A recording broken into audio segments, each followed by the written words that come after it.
Films express में आप सबका हार्दिक स्वागत है। चलिए शुरू करते हैं आज के 5 एमसीक्यूज प्लस 10। चलते चलते फटाफट फैक्ट्स। पहला सवाल है कृष्णदेव राय के बारे में कि इनमें से कौन सी पुस्तक के रचयिता कृष्णदेव राय हैं। 4 पुस्तकों का नाम दिया हुआ है यहाँ पे। पहला गीत गोविंद, दूसरा कृष्णदेव विजयनगरम, तीसरा प्रियदर्शिका, चौथा अमुक्त माल्याद। आपको पता है कृष्णदेव राय ने 2 ग्रंथों की रचना करी थी जो बहुत फेमस है, एक तेलुगु में और दूसरा संस्कृत में। इसका सही उत्तर होगा डी, अमुक्त माल्याद। ठीक है, आइए इसके थोड़े वर्णन को समझते हैं। कृष्णदेव राय कहाँ के शासक थे? विजयनगर के।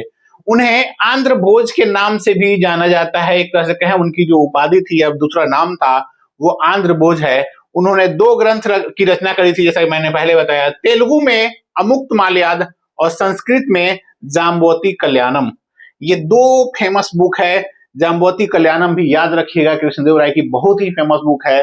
अक्सर एग्जामिनेशन में ये पूछा जाता रहा है। ठीक है, दूसरा ऑप्शन था कृष्णदेव विजयनगरम। इस नाम से कोई पुस्तक है नहीं, वो बस ऑप्शन में ऐसे ही दे दिया गया था। गीत गोविंद जो पुस्तक उसमें ऑप्शन में था, उसकी रचना जयदेव ने की थी। जयदेव कहाँ के भक्ति संत थे बताइए? पश्चिम बंगाल वाले इलाके से। ठीक है, ये उनके द्वारा संस्कृत में रचित एक काव्य ग्रंथ है जिसमें भगवान श्री कृष्ण और राधा के प्रेम प्रसंग का वर्णन किया गया है। कृष्णदेव राय यानी विजयनगर साम्राज्य के बारे में बहुत ही इंपॉर्टेंट क्वेश्चन है, अक्सर फेमस रहता है न्यूज में। याद रखिएगा इस नाम को। बुक का नाम है Forgotten Empire Vijayanagar, a contribution to the history of India. इस पुस्तक के रचयिता हैं रॉबर्ट सीवेल। ये बेसिकली मद्रास प्रेसिडेंसी में सिविल सेवक थे। उनकी ये जो पुस्तक है फॉरगॉटन एम्पायर विजयनगर, बहुत ही इंपॉर्टेंट ये पुस्तक है। अक्सर एग्जाम में ये भी पूछा जा सकता है और रिपीट होने का इसका संभावना रहेगा, खासकर यूपीएससी बीपीएससी में। ठीक है, यूपीपीसीएस के लिए। हर्षवर्धन ने 3 ग्रंथों की 3 नाटकों की रचना करी थी, रत्नावली, प्रियदर्शिका और नागानंद। ठीक, सॉरी नागानंद। ये आते हैं दूसरे सवाल पे। एम के गांधी यानी कि मोहनदास करमचंद गांधी द्वारा लिखित पहली पुस्तक कौन सी है? उन्होंने कई पुस्तकों की रचना करी है, आगे मैं एक्सप्लेन में बताऊंगा। अभी कई आर्टिकल्स उन्होंने लिखे हैं। उनके द्वारा रचित पहला किताब कौन सा है? सत्य के साथ मेरे प्रयोग, माई एक्सपेरिमेंट विद ट्रूथ, दूसरा हिंद स्वराज, तीसरा मेरे सपनों का Bharat, India of my dreams, और चौथा ऑप्शन है यंग इंडिया। आप इनमें से बताइए कि गांधी जी द्वारा लिखित कौन सी पहली पुस्तक है। ये चारों गांधी जी के पुस्तक हैं या फिर उनके आर्टिकल्स हैं। पुस्तक का नाम बताइए, पहला कौन सा पुस्तक है? तो सही उत्तर है हिंद स्वराज। 1909 में इसका उन्होंने रचना किया था। आते हैं एक्सप्लेनेशन पे। सही आंसर है बी, बापू महात्मा गांधी कहते भी हैं उनको। उनकी जो पुस्तकें हैं, पहली पुस्तक पहले उस पर चर्चा कर लेते हैं। 1909 में गुजराती भाषा में उन्होंने लिखा था हिंद स्वराज, और इसमें उन्होंने आधुनिक सभ्यता और मशीनीकरण के बारे में, साथ में अहिंसा के बारे में अपने विचार को व्यक्त किया था गांधी जी ने। ठीक है, सत्य के साथ मेरे प्रयोग, माई एक्सपेरिमेंट विद ट्रूथ, ये गांधी जी की आत्मकथा है। ध्यान रखिएगा, आत्मकथा अगर पूछा जाए यूपीएससी में या किसी भी एग्जाम में, बीपीएससी में, एईडीओ में, कि माई एक्सपेरिमेंट विद ट्रूथ किसकी आत्मकथा है, तो गांधी जी की है। थोड़ा सा आप जान लीजिए। और उनके बचपन से लेके 1921 तक, यानी कि लगभग असहयोग आंदोलन के समय तक, पूरा तो नहीं कहेंगे, इसका वर्णन है। 1921 के बाद के जो हिस्से हैं गांधी जी के जीवन के, उसका वर्णन इसमें नहीं है। गांधी जी ने एक और हिंद स्वराज का एक और नाम है इंडियन होम रूल, इसका इंग्लिश नाम कह लीजिए। गुजराती में इन्होंने लिखा था, अब बाद में अनुवाद भी हुआ है। तो ये बेसिकली पहली पुस्तक थी। ठीक है, मेरे सपनों का Bharat, India of my dreams, ये भी गांधी जी की रचना है। गांधी जी जब महाराष्ट्र के पुणे में यरवदा सेंट्रल जेल में थे, तो उन्होंने वहां से किताब लिखी थी। बेसिकली वो कई सारे अपने जो आश्रम थे, साबरमती आश्रम, वहां पे वो चिट्ठियां पत्रक भेजते रहते थे, खासकर जो अहिंसा के पालन करने वाले जो उनके अनुयायी थे। तो उसको एक संकलित किया गया, उसका नाम है फ्रॉम यरवदा मंदिर। फ्रॉम यरवदा मंदिर, यरवदा मंदिर से हिंदी में इसका अनुवाद है। बेसिकली 1930 में जो वो यरवदा सेंट्रल जेल के में थे, तो उस दौरान इन्होंने लिखा था, जो वो पत्र भेजे थे, उसी का संकलित रूप था ये। यंग इंडिया अक्सर पूछा जाता है, यंग इंडिया का प्रकाशन कौन किया था? तो यंग इंडिया एक साप्ताहिक पत्रिका थी। पहले तो ये ध्यान रखिएगा, मासिक पूछे तो गलत हो जाएगा ऑप्शन। साप्ताहिक पत्रिका थी, किसकी?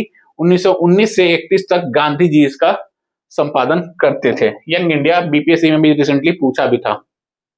ठीक है, गांधी जी ने गुजराती भाषा में एक समाचार पत्र भी निकाला था जिसका नाम था नवजीवन। हरिजन, गांधी जी ने दलितों के उत्थान के लिए खासकर 1932 में पूना पैक्ट हुआ, उसके बाद एक साप्ताहिक समाचार पत्र निकाला। 11 फरवरी 1933 से इसका शुरुआत होता है, इसका नाम था हरिजन। हरिजन क्या था? ये भी साप्ताहिक समाचार पत्र था। ठीक है, यंग इंडिया क्या था? ये भी साप्ताहिक समाचार पत्र था। ठीक है, इंडियन ओपिनियन, ये भी गांधी जी का एक संपादन में लिखा गया था। दक्षिण अफ्रीका में थे तब ये पत्रिका शुरू की गई थी, इंडियन ओपिनियन। एक बहुत ही अक्सर आप किताबों में नहीं पढ़ते होंगे, उसका नाम है the cult of the bomb. Bomb मतलब वही आधुनिक बम जिसको आजकल गलत इस्तेमाल किया जाता है। एक समय क्रांतिकारी इसका सदुपयोग करते थे अंग्रेजों के खिलाफ। तथा कथित इतिहासकारों ने उन्हें रिवोल्यूशनरी टेररिस्ट कहा दिया, जबकि वो एक्चुअल स्वतंत्रता सेनानी थे। खैर, आते हैं इस पे, द कल्ट ऑफ द बम। आपने इसका नाम नहीं सुना होगा, सुनिएगा ध्यान से इसको। गांधी जी ने 23 दिसंबर 1929 को एक घटना घटती है। वायसराय लॉर्ड इरविन एक ट्रेन से जा रहे थे, उस पर बम फेंका गया। बम फेंकने के बाद गांधी जी बहुत नाराज हो गए। नाराज होने के बाद उन्होंने जो रिवोल्यूशनरी एक्टिविटीज थे भारत में, जो भी क्रांतिकारी गतिविधियां कर रहे थे, खासकर आप हिंदुस्तान सोशलिस्ट रिपब्लिकन आर्मी वाले जो थे उनका नाम सुनिएगा, तो वो उसमें भगवती चंद्र बोहरा, भगत सिंह, कई नाम आते हैं। इनमें से जब बम फेंका गया तो इन्होंने आलोचना करी किसकी? क्रांतिकारियों की, कि ये आर्टिकल लिखा था गांधी जी ने द कल्ट ऑफ द बम, इसके नाम से, इसमें आलोचना करी थी, है ना।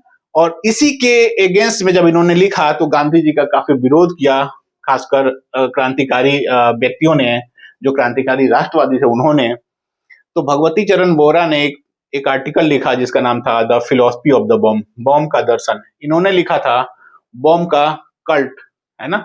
इन्होंने लिखा द फिलोसफी ऑफ द बम। ठीक है, इसमें इन्होंने आलोचना करी थी गांधी जी के इस आर्टिकल में, इनके विचारों की, खासकर बहुत सारी चीजें हैं, किसी और वीडियो में इसको डिटेल में बताऊंगा। ठीक है, संक्षेप में याद रखिएगा, द कल्ट ऑफ द बम का आर्टिकल किसने लिखा था? गांधी जी ने। कब?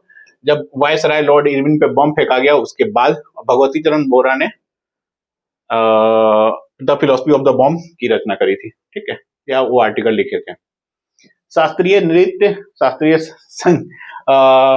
अब संगीत की बारी है। शास्त्रीय नृत्य, शास्त्रीय भाषा के बाद एक ये भी चल लेते हैं, चर्चा कर लेते हैं। अगला सवाल तीसरा नंबर है कि भारतीय शास्त्रीय संगीत में कितने मुख्य प्रकार हैं, है ना। तो इसके टोटल 1 2 3 4 4 ऑप्शन बताइए। शास्त्रीय नृत्य, शास्त्रीय जो संगीत है भारत का, वो कितने अलग अलग रूपों में है मुख्य तौर पे? तो मुख्य तौर पे शास्त्रीय जो संगीत है वो 2 रूपों में है, एक कर्नाटक संगीत और दूसरा हिंदुस्तानी संगीत। ठीक है, इसका सही आंसर है बी, हिंदुस्तानी और कर्नाटक। इसमें ज्यादा डिटेल में नहीं जाएंगे, मेंस वाले जो आर्ट एंड कल्चर पढ़ाऊंगा उसमें इसको डिटेल में बताऊंगा। हिंदुस्तानी संगीत उत्तर भारत में प्रचलित है, कर्नाटक दक्षिण भारत में।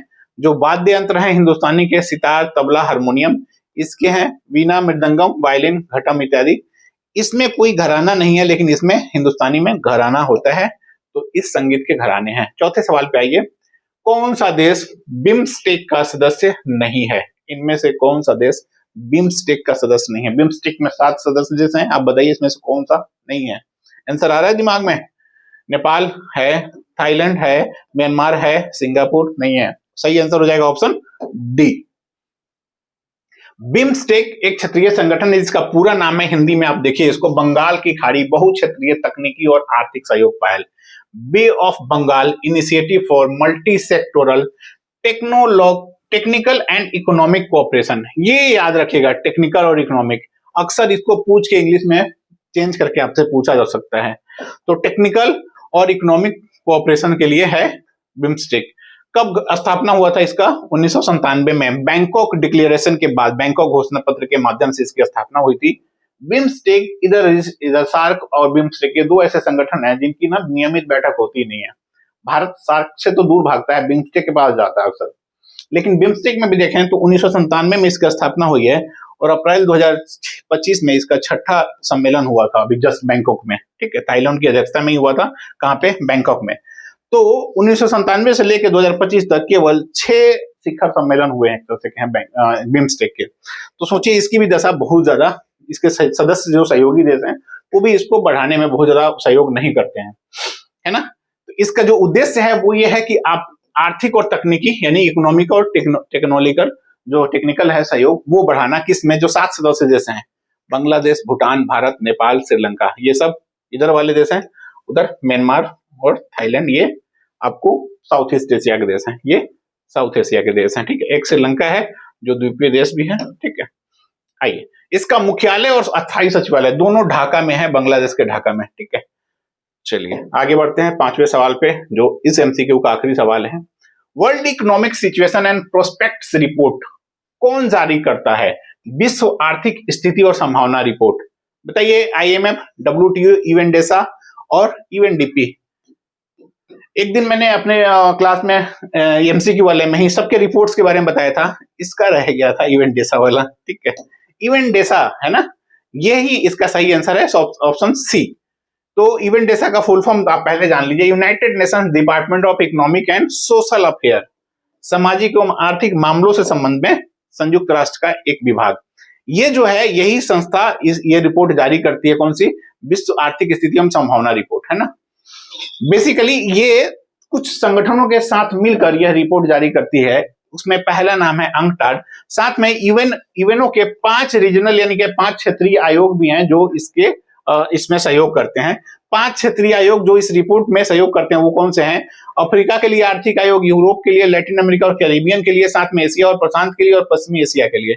ये सारे रीजनल कमीशन हैं यूएन को, जो कि इसके रिपोर्ट में सहयोग करते हैं, तो ये ध्यान रखिएगा आप, ठीक है।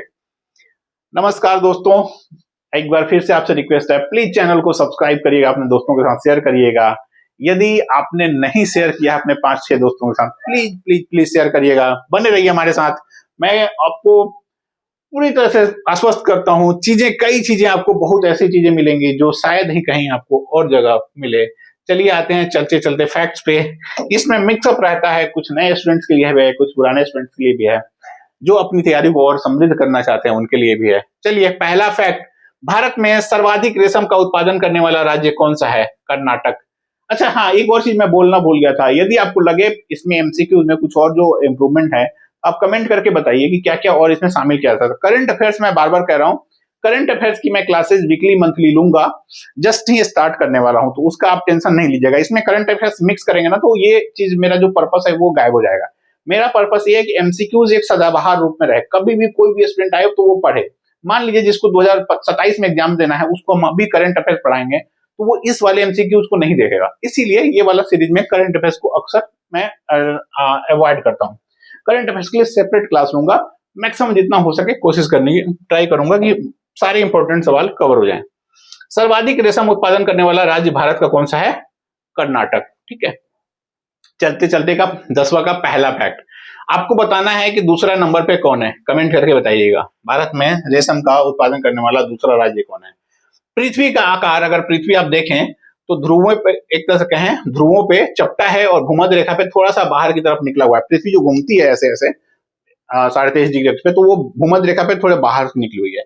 तो इस आकार को क्या कहा जाता है? तो जियोइड, है ना, GOID, जियोइड कहा जाता है, भूआभ आकृति भी कहते हैं इसको। तो ये ध्यान रखिएगा, अक्सर ये पूछा जाता है, ठीक है। भूआभ इसका हिंदी में नाम है, भूआभ, ठीक है, ठीक है। अगला जो फैक्ट है तीसरा, संविधान सभा के अस्थायी अध्यक्ष कौन थे? तो डॉक्टर सच्चिदानंद सिन्हा। 9 दिसंबर 1946 को जब संविधान सभा की पहली बैठक होती है तो अमूमन जो सीनियर मोस्ट व्यक्ति होते हैं, यहाँ पे फ्रांसीसी परंपरा का पालन हुआ था, ध्यान रखिएगा। तो उस व्यक्ति को प्रोटेम स्पीकर टाइप का यानी अस्थायी अध्यक्ष बनाया जाता है। तो पहले अस्थायी अध्यक्ष थे संविधान सभा के, जब तक अस्थायी अध्यक्ष की नियुक्ति नहीं हुई थी, तो वो थे डॉक्टर सच्चिदानंद सिन्हा। ये बहुत ही इंपॉर्टेंट सवाल है, अक्सर एग्जामों में पूछा जाता रहा है, रिपीट भी होता है, तो ये नाम याद रखिएगा कि संविधान सभा के अस्थायी अध्यक्ष कौन थे? तो डॉक्टर सच्चिदानंद सिन्हा। कारण यह था कि सबसे वरिष्ठ सदस्य थे, जो प्रोटेम स्पीकर के रूल, नियम में भी एक रूल होता है, ये ध्यान रखिएगा। फ्रांसीसी परंपरा के अनुसार इनकी नियुक्ति हुई थी। और अस्थायी के बाद जब अस्थायी अध्यक्ष चुना गया तो वो कौन थे अस्थायी अध्यक्ष? तो डॉक्टर राजेंद्र प्रसाद, ये थे संविधान सभा के अस्थायी अध्यक्ष। आर्यभट्ट, चौथा फैक्ट, भारत का पहला उपग्रह का नाम क्या है? आर्यभट्ट। कब लॉन्च किया गया था? 19 अप्रैल 1975। ठीक है। दूसरा कौन सा था भारत का उपग्रह? आज दूसरे में आएंगे, है ना, आपको वो वाला बताना है, रेशम वाला। भास्कर 1 भारत का दूसरा उपग्रह था। ठीक है। विश्व में सबसे हल्का धातु कौन सा है? तो लिथियम सबसे हल्का धातु है। और सबसे भारी धातु कौन सा है? तो ऑस्मियम। ऑस्मियम, लिथियम का Li लिखते हैं और इसको OS लिखते हैं साइंटिफिक रासायनिक नाम में। ठीक है। तो सबसे हल्का धातु या हल्की धातु जो भी कहें, लिथियम, और सबसे भारी ऑस्मियम। ठीक है। सूर्य के प्रकाश को पृथ्वी तक पहुंचने में 8 मिनट 20 सेकंड लगते हैं। ये अक्सर आप पढ़े होंगे, रिपीट करा रहा हूं। खगोलीय यूनिट क्या है? प्रकाश वर्ष क्या है? ये ध्यान रखिए। तो सूर्य और पृथ्वी के बीच की जो औसत दूरी है उसको खगोलीय यूनिट कहते हैं। और जब दूरी बहुत ज्यादा हो, खासकर तारों की या बहुत ब्रह्मांड में किसी और चीजों की नापनी हो, तो उसके लिए प्रकाश वर्ष का इस्तेमाल किया जाता है। प्रकाश वर्ष का मतलब यह है कि प्रकाश द्वारा एक वर्ष में तय की गई दूरी प्रकाश वर्ष कहलाती है। ठीक है। तो इसी में खगोलीय दूरियों को बेसिकली मापने के लिए जो ये यूनिट है खगोलीय, तो इस तरह की खगोलीय दूरियों को मापने के लिए प्रकाश वर्ष का इस्तेमाल किया जाता है। ठीक है। अगले फैक्ट पे आते हैं। यूनेस्को का मुख्यालय कहाँ है? तो पेरिस में, फ्रांस में। ठीक है। झारखंड भारत का 8वां फैक्ट, एकमात्र राज्य है जो कोकिंग कोल यानी कि कोयला, यूरेनियम और पाइराइट तीनों का उत्पादन करता है। तीनों का उत्पादन करने वाला भारत में कोई दूसरा राज्य नहीं है। मानव शरीर में सबसे बड़ा अंग कौन सा है? त्वचा, स्किन। और दूसरा सबसे बड़ा अंग कौन सा है? तो लीवर। फर्स्ट पे ये है, सेकंड पे ये है। ऐसे ही विश्व का सबसे बड़ा रेगिस्तान पहले नंबर पे कौन है? सहारा रेगिस्तान। कहां पे है? अफ्रीका में। और दूसरा रेगिस्तान आर्कटिक ध्रुवीय रेगिस्तान, जिसको कहते हैं आर्कटिक पोलर रिजर्व, ये दूसरे नंबर पे है। ठीक है। तो ये था दोस्तों आज के MCQs का पूरा सेशन। मिलते हैं अगले वीडियो में। नमस्कार, धन्यवाद। प्लीज चैनल को सब्सक्राइब करिएगा, अपने दोस्तों के साथ शेयर करिएगा।